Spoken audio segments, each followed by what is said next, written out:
Hey everyone, before we get to the story, I'd like to say I will be donating half of the profits of all of my videos for the next couple months to help with the recent Hurricane Helene that happened in the US. It's a devastating loss to many people who lost their homes and even their family members. I just saw a video yesterday on TikTok about a group of farmers flying formula and baby food to the people still stuck on the mountain. It's so incredibly sad to see this country in this state. Please like this video, comment your thoughts down below, and subscribe as I upload new videos every day. Thank you for your time. Now on to the story. Am I the a-hole for thinking about leaving my girlfriend of 3 years, who was SA'd, after I was excluded from her recovery? I realize right up front that I am going to come across as an a-hole, and I will probably get lots of hate for this, but I'm looking for all points of view. Also, this is going to be very long because I just don't know what to leave out, and honestly I need to vent some. Here is the story. A year ago, actually a year and a month ago, my girlfriend was SA'd as she was leaving work. Thankfully, she was not deleted, however, her attacker did threaten her with a knife. Fortunately, the store she works at had cameras in the parking lot, and between them getting video of the attack and the bank across the street getting the attacker's car on camera, the police were able to catch him within a day. Between the video and DNA testing, he did not even contest, he just plead guilty in exchange for not receiving the max. Since there were aggravating circumstances, the knife, the judge gave him a 20-year sentence, and with time for good behavior, he can be out in about 10 years, give or take. I tell you all of that to make it clear that her attacker is no longer a threat. She doesn't have to fear him coming back for her at least for 10 years or so. Obviously, this was a very traumatic event in her life, and while I was not a victim per se, it was also very traumatic for me as well. I can't imagine what she has gone through, and I don't compare my situation to her at all. But I have had severe bouts of depression because I couldn't protect her, and knowing someone else was harming her sometimes was almost more than I could handle. Right after the incident, she did not want to see me. I get that. It hurt, but I understood. Her parents picked her up from the hospital and I did not see or hear from her for a week, which I sort of get, but I think I could have gotten a text or something just saying she was okay. Finally, in a week, her sister calls me and lets me know that she is staying with her parents and she will be calling me in a couple of days. She never called me. Instead, I once again get a text from her sister saying she would like me to come over for a few minutes so we can talk. I get up and go over and am greeted at the door by her mother, who very calmly and very coldly starts laying out to me how I am to act and what I am to say. I am further instructed to not attempt to make any physical contact with her, as in hug or anything. Okay, again I get it. Major trauma. I'm sure they have been coached by therapists/counselors or something in what to say and do around her, so I play along. I walk in and she is sitting on a chair with her dad standing next to her and her sister sitting on the couch. As I walk in the room, the sister starts talking and telling me that my girlfriend wants me to know that she is okay, but obviously she has been traumatized and appreciates my understanding in her recovery. She never said one single word to me and barely looked at me. Again, this was right after the event, and I'm understanding that this is how it has to be. But honest to God, that entire conversation was just awkward as hell. I leave, go home, and attempt to focus on how I can help her. I start Googling how to deal with a SA survivor and what I can expect. She starts going to therapy initially 2 times a week, then after 2 months it goes down to 1 day a week. In the meantime, she finally makes contact with me and asks to meet at a coffee shop. I get there, and she is already there and waiting. At this point in time, they had her so medicated that I was dealing with a zombie for the most part. There was no emotion, and she was very methodical in her speech. Basically, she wanted to get together that day to tell me that she couldn't go out with me for a while until she got past some issues she was dealing with. Of course, I told her I understood. This was almost a month after the attack, and this was our first conversation by ourselves, so I was already living under this assumption. I told her I would be there for her, and that whatever she needed, whether that be space or a shoulder to cry on or anything, I was there for her. I started to tell her that I loved her, and she stopped me. She told me that right now she didn't want to hear that and that I had to respect her wishes. I was once again a little hurt and frankly surprised, but I said whatever she wanted. She starts texting me the next day. Little things, nothing important, but I think it is a big step in getting back to where we were. This goes on for another month and a half. I finally asked her at the month and a half mark if we could meet for dinner. She didn't reply for 2 days and then said that she had to wait to talk to her therapist. Finally, she agrees to this, but sets the date for another month away. Now, mind you, this is almost 4 months after the attack, and so far I've had 1 physical conversation with her in person and 1 bizarre conversation with her and her family. Oh yeah, I need to mention this. I'm not being updated on her progress by anyone. Granted, I realize that I am not officially family, nor am I entitled to anything, but it would have been nice to just get a text or call or something from someone telling me that she was doing good in therapy or was not or anything. We go out to eat at a small bistro that we ate at all of the time. I met her there and I was waiting for her to show up. After sitting for a half hour waiting, I text to see what was up. I just get a text of on my way. She finally arrives and sits down. I ask her how she has been, and she snapped at me and told me to not ask her personal questions. We ate, and after dinner I wanted to just sit and talk because I missed the person I had talked to almost every day for the previous 3 years. But when she was done eating, she said that she was ready to go home. I asked her if she could stay for just a few minutes to talk, but I could see that she was becoming physically anxious, and I did not want to upset her, so I said that I loved her and missed her. She just walked away. She goes back to texting me the next day like nothing had been wrong. We actually start to see each other once a week for lunch, and she is getting more and more comfortable with being out, so she sits and talks a while. She has also started a new job, which she tells me about. This goes on for another 4 months. I'm happy to see her and all, but honestly I'm very lonely, and we have not even so much as held hands. Then one day she doesn't show up for lunch. I text to see if she is okay. No reply. I call her parents to see if they know where she is and to make sure she is okay. I got the runaround from them, and by this time I am starting to get upset because I didn't want to know where she was or anything. I just wanted to know if she was okay. After actually saying that, her mom says, yes, she is okay, but don't expect to hear from her for a while. Well, that makes me start to think she has had a relapse and is in the hospital, but what can I do? All I do is go home and try and take my mind off of it.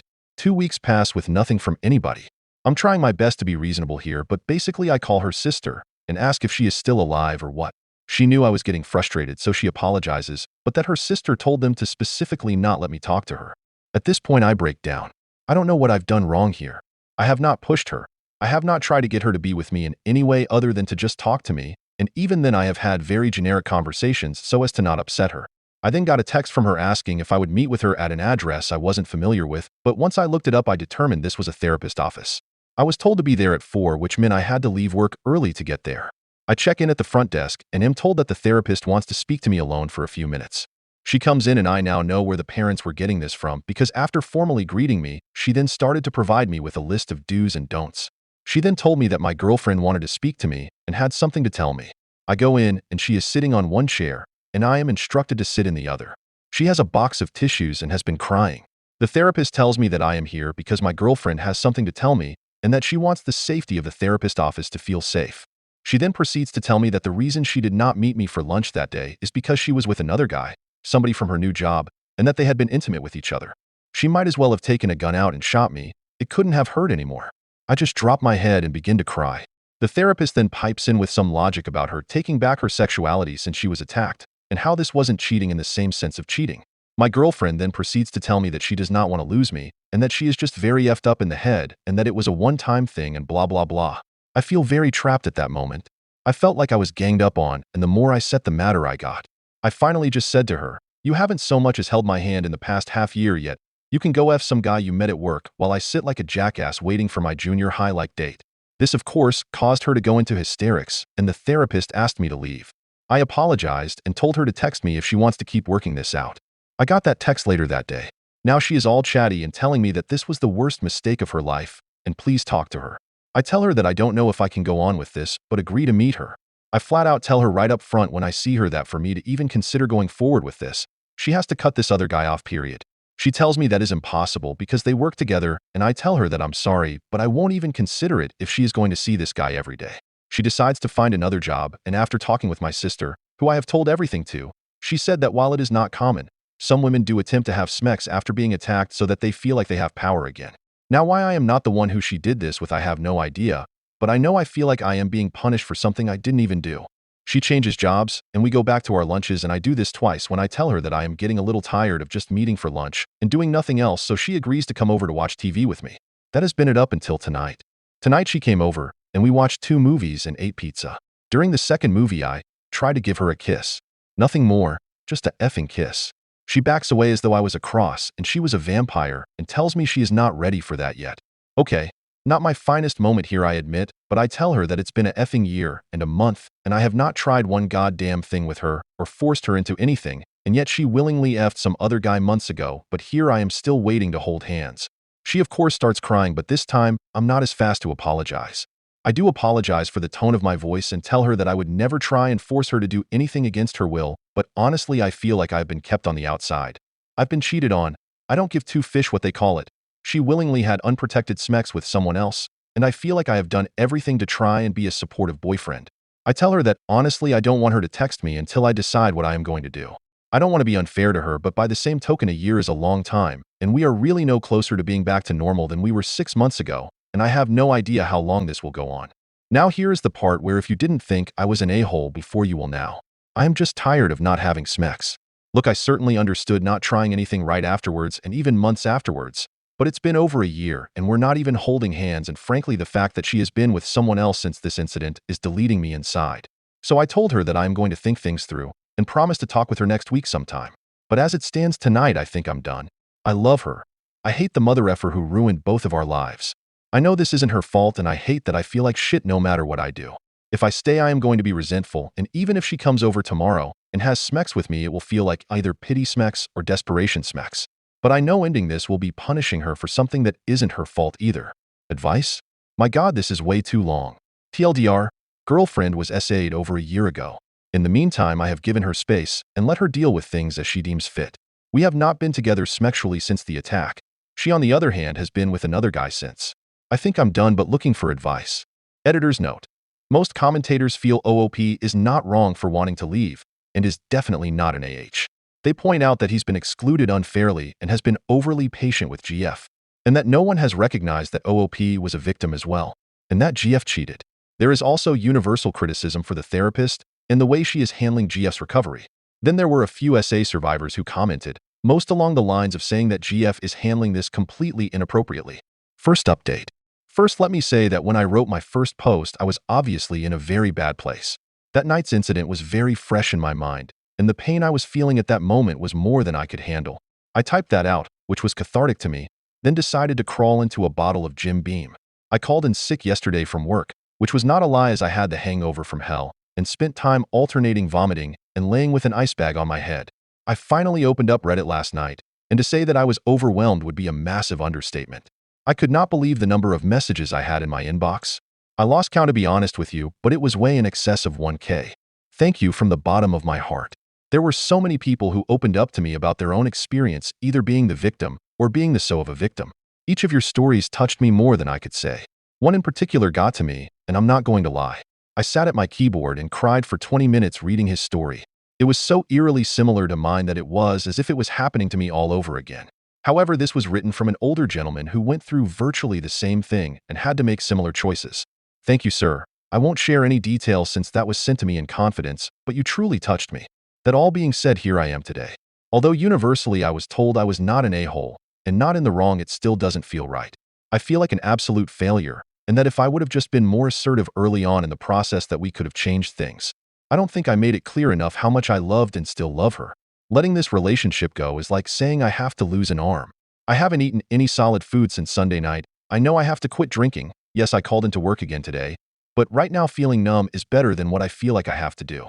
Before I go over my intentions, I do want to clear up a couple of things. As I said, I wrote that while I was still very upset and hurt, so I think I was probably either not clear enough, or maybe painted a couple of people in a bad light. First, to her parents. Yes, I've known her parents since 3 weeks into our relationship. They have never been anything but kind to me, and we have eaten at their house twice a month since we have been together.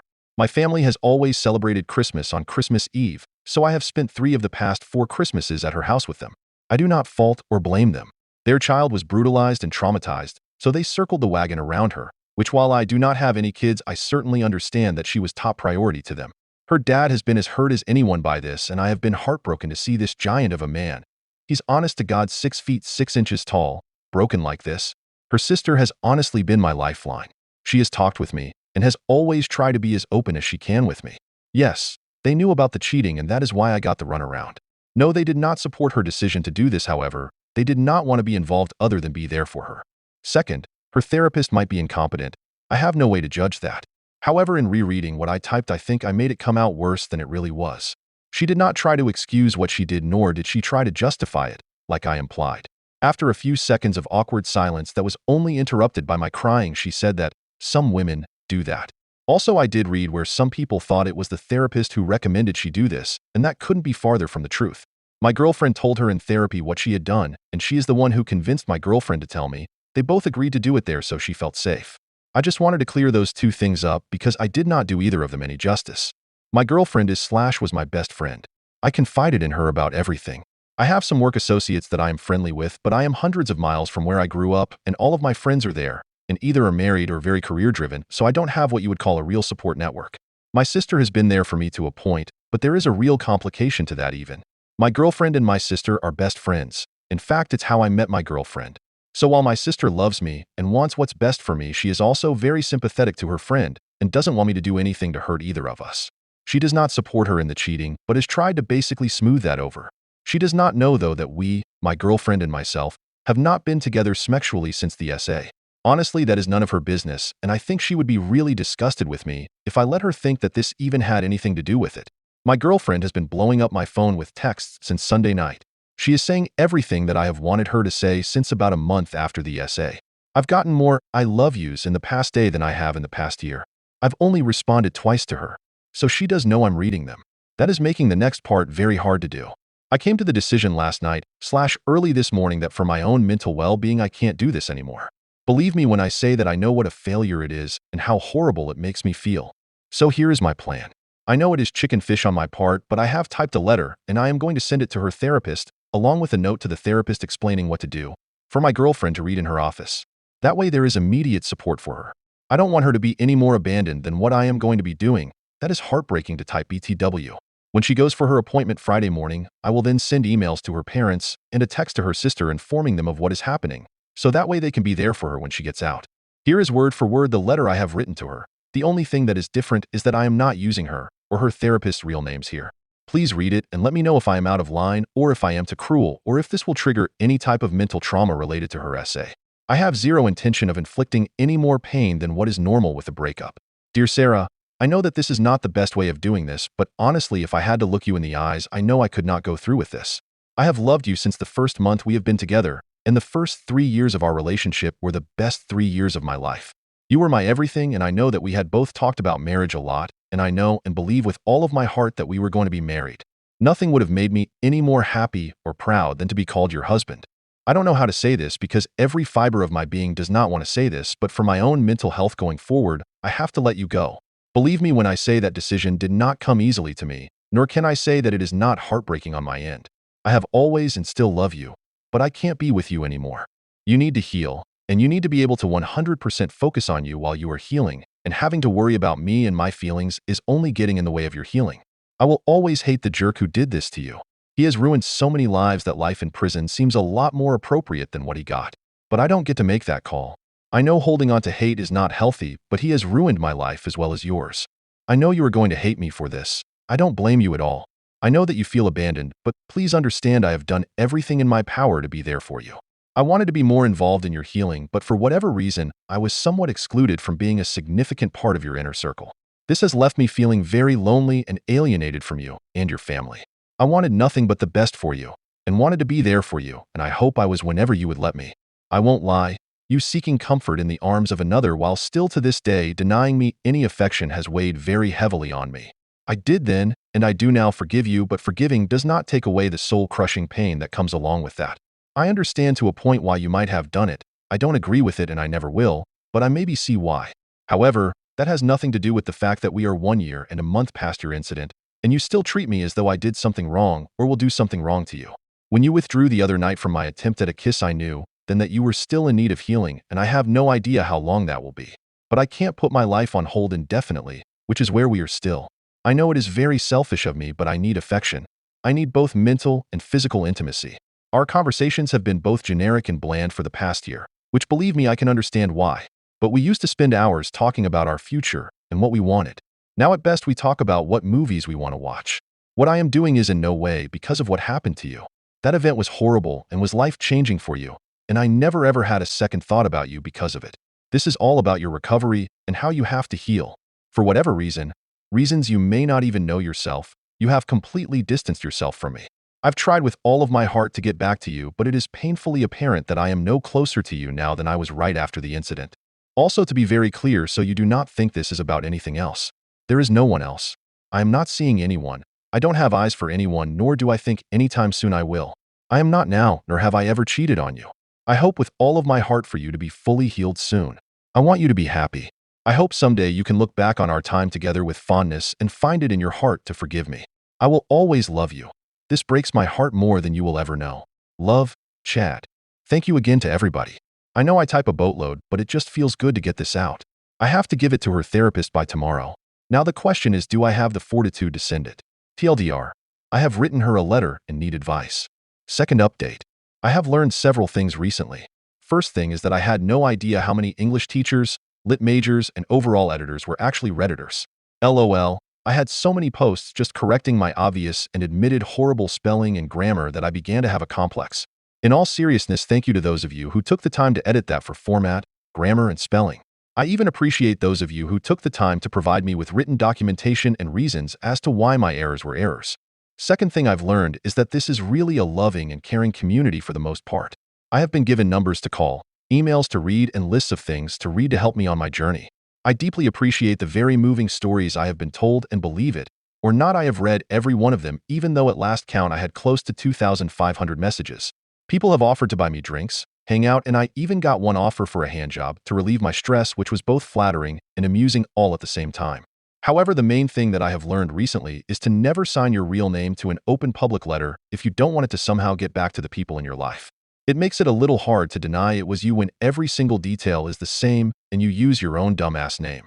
Many people wanted an update about how things went. Simply put, it didn't.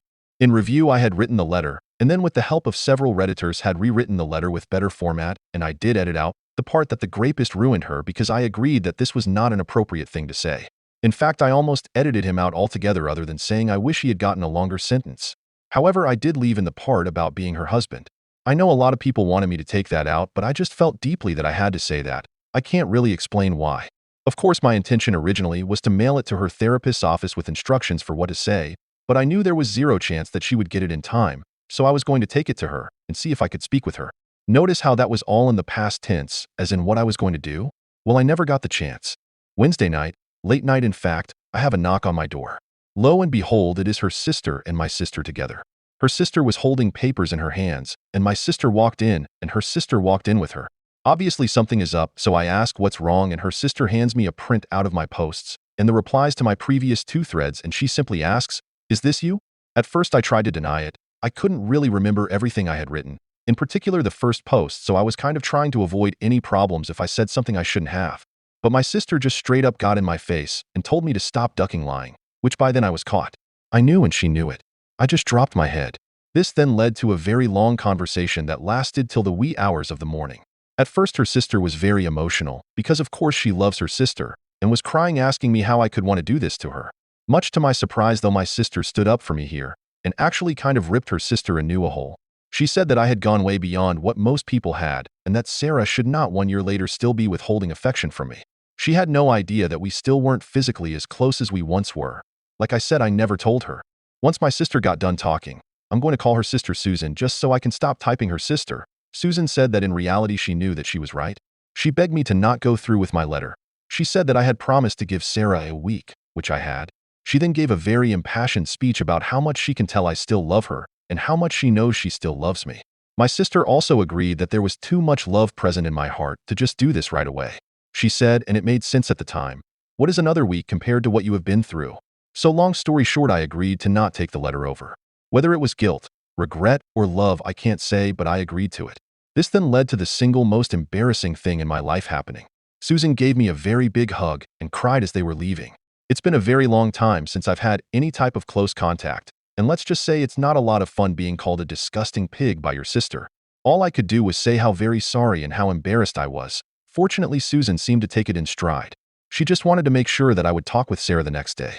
Even though I was a virtual zombie from lack of sleep, I went ahead and went to work. I have lots of PTO time available to me, but I didn't want to burn it all up over this in case I needed time later. I got home from work and my intention was to go straight to bed after eating dinner and maybe watching some TV. That went to hell in a hurry as I was eating my dinner when someone knocked on my door again. This time it was Susan and Sarah.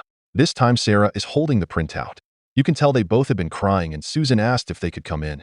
I just shook my head yes, because I was honestly a little nervous, and no matter what she has done or not done, seeing Sarah emotionally always upsets me, and she physically looked horrible. I mean as bad as she did after the essay. They sit on the couch and Sarah already has tears streaming down her face. We all kind of just sat there for what seemed like an eternity looking at each other. I wasn't going to speak first. I had no idea what to say or do, so I just sat there.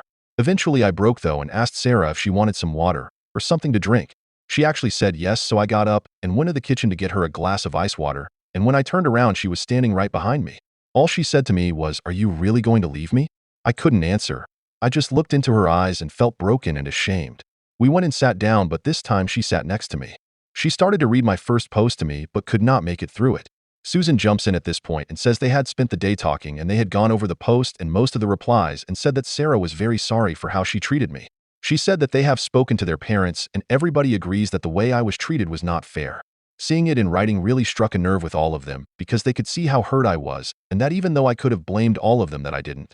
Sarah is shaking her head yes the entire time.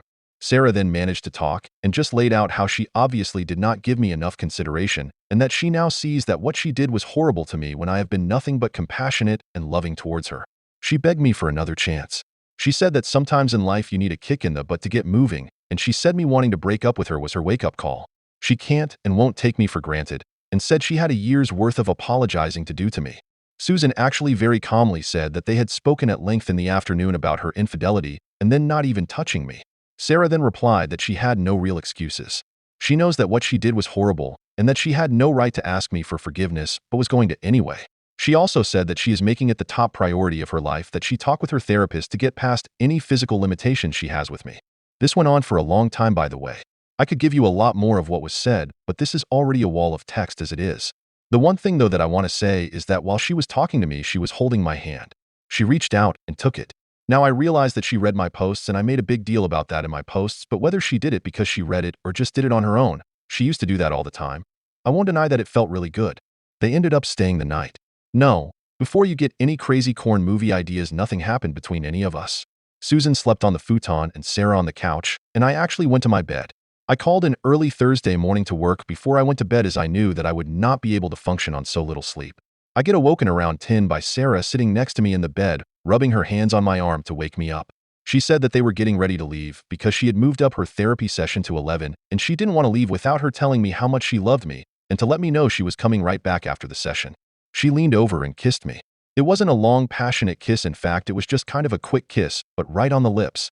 This was a mistake, I'm sure, because that broke my resolve right there.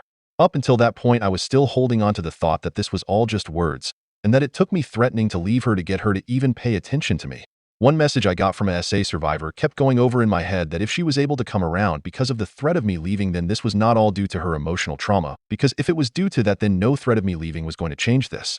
But between my sister, her sister, and her, every wall that I was building to protect myself was crumbling, and that kiss pretty much was the wrecking ball that tore them all down. I went back to sleep, and around 1 she showed back up at my place carrying lunch.